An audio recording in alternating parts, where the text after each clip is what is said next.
So you're getting into bike touring or bike packing and you're looking for a tent that won't break the bank.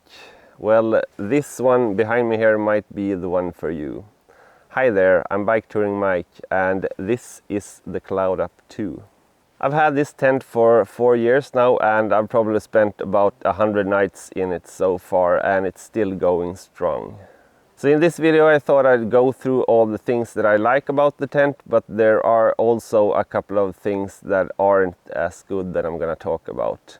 But before we get into that, I'm gonna talk about how I ended up buying this tent. And even if you end up not getting this one, pay attention here because you can get some useful tips here on what to look for in a tent for bike packing or bike touring. So when I first started out bike touring, I used this heavier two-man tent that was more suited for the tougher conditions that we have up here in the north. But as I got more and more into bike touring, I started figuring out what I was looking for in a tent well suited for bike touring.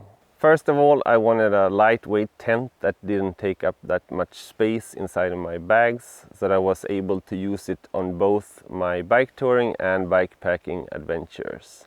I wanted a freestanding tent and a quite tall one as well, so that I was able to sit in it comfortably, and some tents, including my last one, didn't allow me to do that. And based on my previous tents, I knew I wanted a two-man tent, but a pretty small two-man tent, so that I'm basically able to pitch it anywhere. Sometimes when you're in a wild camping situation, if you have a larger tent, it can be a bit tricky to find a large enough surface to be able to pitch your tent. So I knew I could get a tent that matched all of those features if I was willing to fork up a couple of $100 for it. But I really didn't feel like doing that. So instead I started searching for budget tents that mimicked the features of those premium tents. And after some searching, I ended up finding this one, the Naturehike Cloud Up 2. So if we lay out all the parts that come included with the tent, we first have a footprint. We have an inner tent that's mostly consisted of a mesh material. We have a rain fly made of 20D nylon that's made to withstand a 4000 millimeter hydrostatic head. We have some lightweight tent pegs, and lastly we have the pole system. So the tent comes with a footprint included, and this is a really good thing, since with most premium tents you have to pay around $50 extra for a footprint. But for those of you that aren't that familiar with tents, you might ask yourself, what does a footprint do?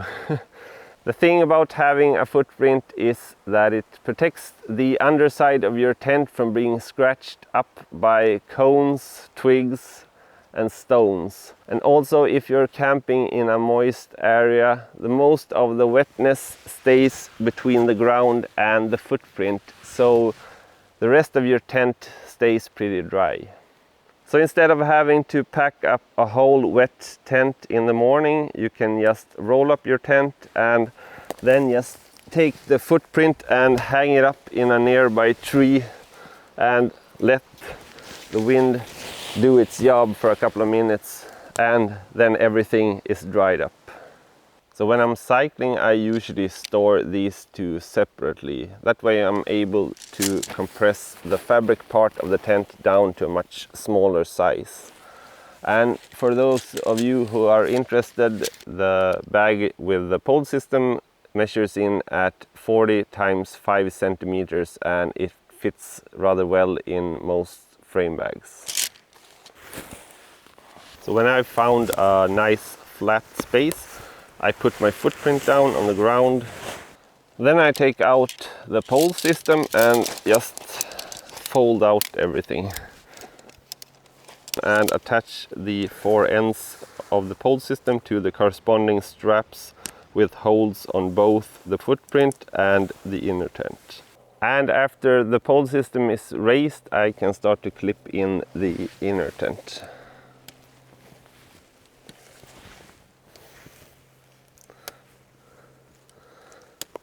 If I know it's gonna be a really warm night and I'm 100% sure that it's not gonna rain during the night, I might just leave the tent like this. But for most nights I put the rain fly over the pole system as well.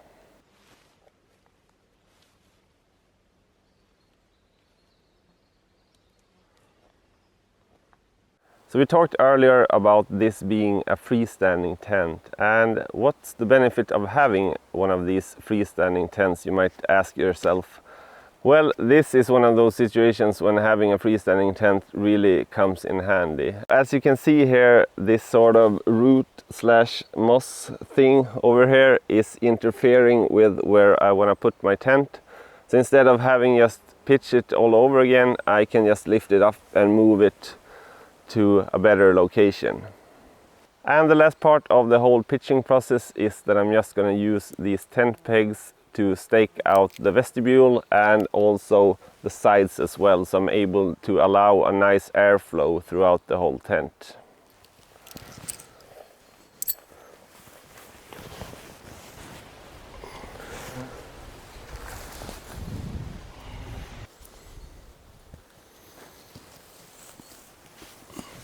All in all, the whole pitching process usually takes me just under 5 minutes, and packing it down as well goes really fast. I usually just need a couple of minutes to pack it down inside the small bags again.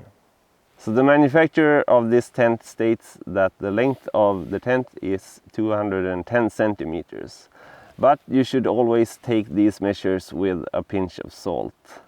I myself am 188 centimeters or 6'2". So I'm gonna lay back and we're gonna see how much space I have over with my 188 centimeters. So now I'm basically with my hand at what usually is the foot end, and there are no 22 centimeters over here. So I, with my 6'2" or 188 centimeters, have no problem fitting in this tent, but there are no 210 centimeters. It's more likely 195 or so. And unfortunately I don't have a sleeping pad with me, but as you can see with your own eyes, fitting two large persons like myself in here would be pretty snug. So instead I usually lay on one side and keep the other side for all of my panniers. So there's only one pocket inside of the tent, and that is situated in the top of the tent. But it's a pretty roomy one, and I usually store my glasses and my camera up here. So this tent is rated as a 3-season tent, but I've been able to use it all the way down to the freezing point. But since the door is mainly just made out of a mesh material, what I do at those times is that I just fold in the vestibule so that this rainfly material covers the door. I get a little less ventilation by doing that, but I keep the tent a couple of degrees warmer during the night. So I've used this tent in both windy and rainy conditions, and I must say that it has performed way over my expectations, being a budget tent and all. A couple of years ago I encountered a thunderstorm in France where it basically just poured down the whole night, and even though I woke up with my tent being just surrounded by water, sort of in a pond, not a single drop of water got into the tent. So now I've gone over the good parts about this tent, but there are a couple of bad ones as well. First of all, we can start with the door. This tent only has one entrance. A lot of other two-man tents have dual entrances, usually one on each side. And this helps when there are two of you sharing the tent, so you're able to go out on each side if you need to take a toilet break in the middle of the night. And the door of the Naturehike is situated right where you usually put your head when you're sleeping. So having the tent door on the head side means that sometimes you have to be a little bit acrobatic to get in and out of the tent.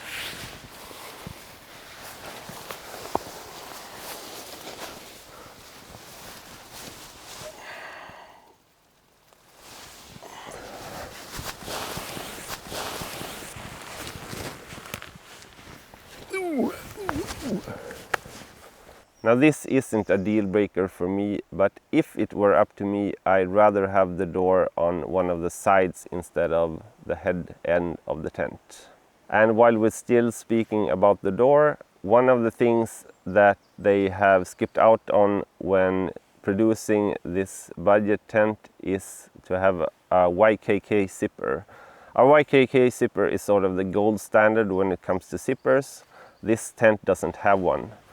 However, I've used this tent for about 100 nights so far, and the zippers are still working fine for me. Another drawback of this tent is its color. I have the green one, and as you can see, this isn't the most stealthy color you can get.